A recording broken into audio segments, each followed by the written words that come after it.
So I am the type of person who will just forget right away, um, which is very good in some situations, and in other situations, it's not good. Well, anyway, yesterday I said that I only worked when I felt like it, and that's not quite the truth, because the thing is, I have had a bad back for months, 4, 5 months, and that's also a really big part of why I haven't been doing anything in my entrance room. And I tend to forget stuff like that. Oh, I'm doing better. And then I forgot about the 4 or 5 months where I was hurting, where I was in pain. Um, so that is definitely. I did say yesterday also that my pains were gone, and that's kind of true. Um, but then after modding, because I'm moving and using my body, it started aching a little again. Not as bad as earlier. I wasn't in pain on the sofa, taking painkillers and using the heating pad as I did earlier. It's just a minor something in like the way lower part of the back, almost as if it's just only moving into my left butt cheek. Um, so I have to figure out whether it's because I'm out of shape, or it still has to do with all the issues in my body, because there's a big difference. If I'm out of shape, I need to do exercises and get back in shape. And if it's due to the injury and me trying to heal and working with my body, stored anger, stored grief, stored whatever, then it's a different issue, and it doesn't work to do the exercises. Actually, some of the exercises make it worse. That's what I've learned um, uh, from experience. I did all these exercises in the fall, and it didn't work. Some of them made it worse. So yeah, the issues are still there, but I'm actually better, and it's not actually my back hurting. But I tried to yesterday I wanted to film how I could just bend over, reach down to the floor, and come right back up without any issues. And then this morning I was just out of bed. Um, I wanted to put a hair tie in my hair, so I put my head down to collect the hair, and I couldn't. I had to hold on to the table and come back up and wrap my hair. Um, so, and it was in the morning, so maybe it was worse. But I still have to. I'm sorry. I, Jesus, I still have to work on that.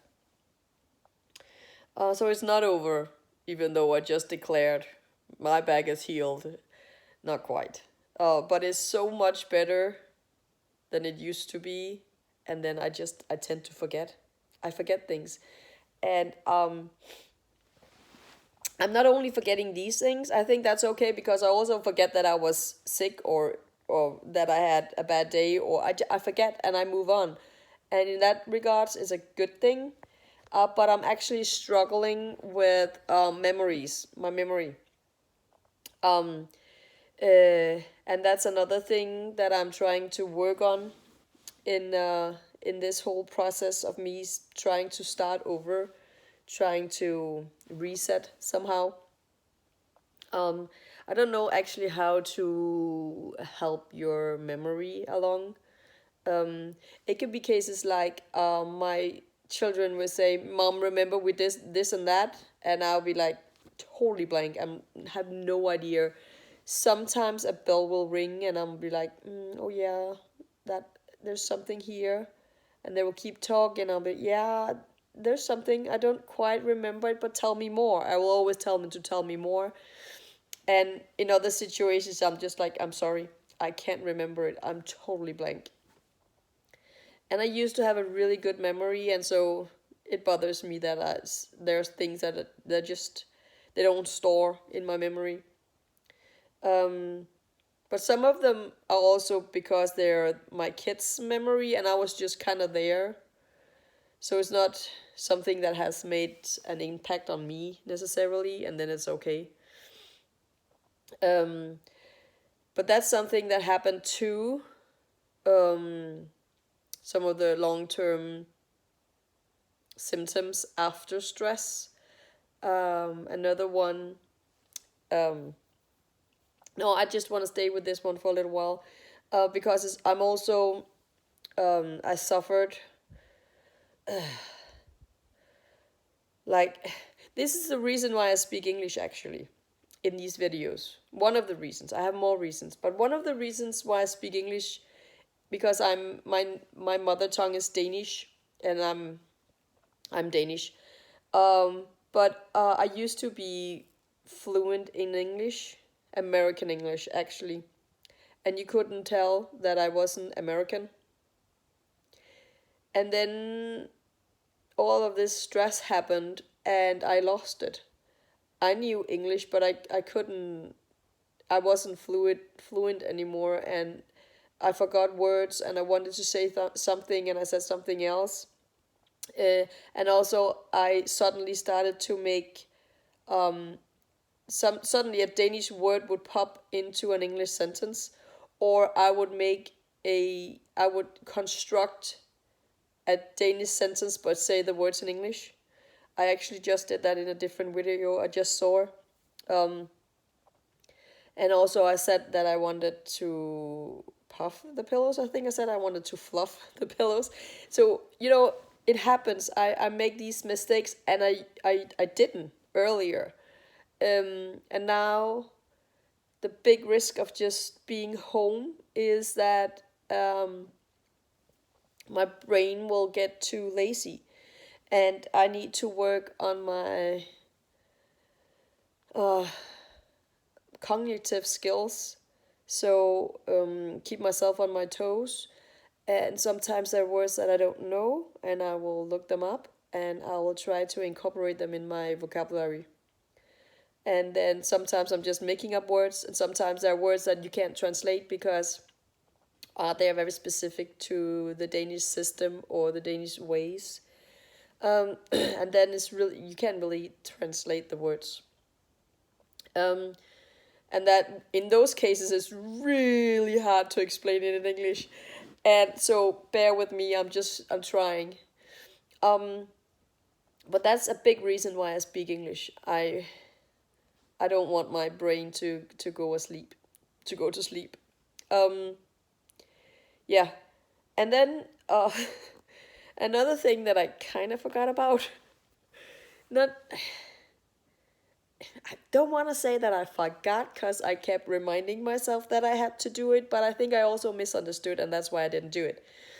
So today I had a call with the uh, uh, work injury consultant. Why can't I say that word suddenly? That's what happens too. Like I know the word, but suddenly I can't say it. Consultant. Anyway, um, because the I had two work injuries from my old workplace, the school, that they hadn't reported, as in not reported at all. And so when I was in the process of getting fired, the union went into the case and made the school aware of the mistake. And actually we had to tell them a couple of times because they didn't do it. So those receipts from, so now it gets difficult because they have to report it to the first part, which is like Denmark is parted into different parts, and those are called kommune. And then there are the reach, like the whole the national. They report to the more national thing. It's kind of hard to explain. So, they had to send the reports to the commune, and in there they had to send them further on to the National Register for Injuries, and that hasn't been done. So I was kind of waiting for them, the National Register, to send a receipt to me, and that hasn't happened.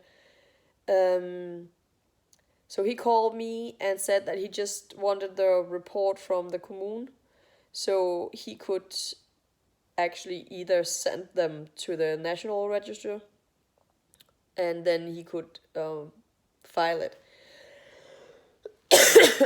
I had two work-related injuries.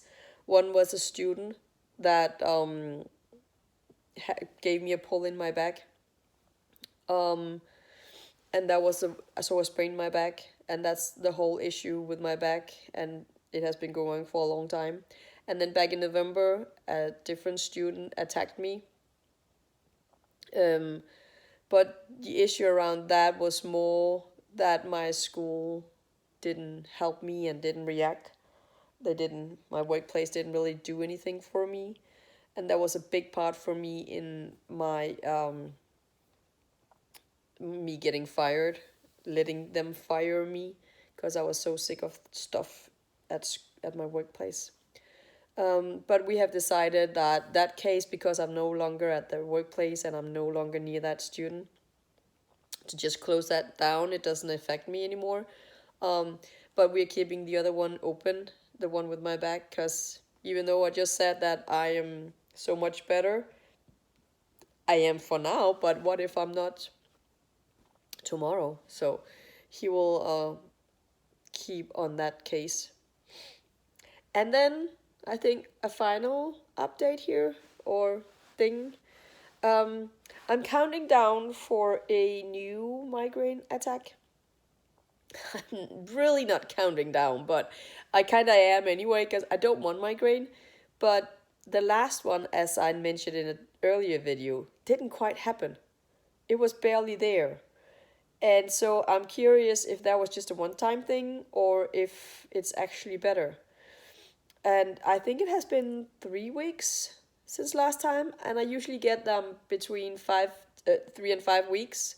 So it's around now. I really don't want a migraine, but I'm also very curious. So it's not like I'm actually counting down. Also, I can't count down because you never know when they hit.